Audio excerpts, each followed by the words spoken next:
Demand is the number of goods a consumer is willing to buy at various prices. The law of demand states that as price of a good would increase, the quantity demanded would decrease, and vice versa. The demand curve is quite simple. On the y-axis, the price. On the x-axis, quantity demanded. When quantity demanded changes due to its price, it's known as movement along the demand curve. On the other hand, changes in non-price determinants can cause a shift in the demand curve. A decrease in quantity demanded at all prices represents a leftward shift, where an increase in the quantity demanded represents a rightward shift. Bob over here is looking for headphones. Bob was willing to pay €150, but they cost 100. So then for Bob, the consumer surplus turns out to be €150 minus €100, which is €50. There are so many different types of demand, like joint demand, where one good can't be used without another. There's derived demand, where one good is used within another good, and also composite demand, where one good has many different uses. However, the demand for all these goods is constantly being affected by all sorts of factors. These factors even have their own demand function.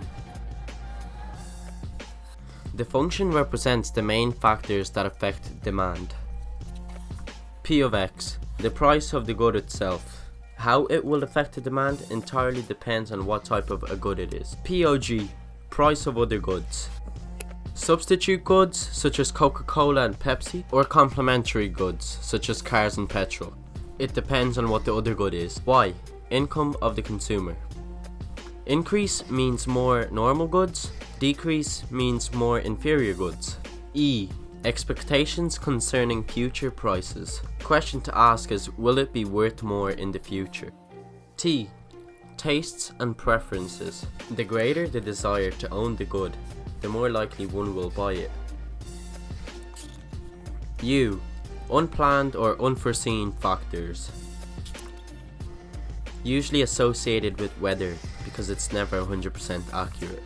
G, government regulations such as taxes, funded campaigns and advertisements. Let's not forget all the exceptions to the law of demand. These exceptions occur as there is a direct relationship between price and demand. Given goods are goods with a positive price effect, i.e. more is bought as the price rises and less is bought as the price falls. Status symbols, also known as snob items, ostentatious goods, goods of conspicuous consumption, and lastly, Veblen goods. These goods are attractive because of their exclusivity and high price. Speculative goods, sort of like gambling, but with stock, shares, land, and property. Lastly, goods of addictive nature. Once addicted, the consumer no longer acts rationally.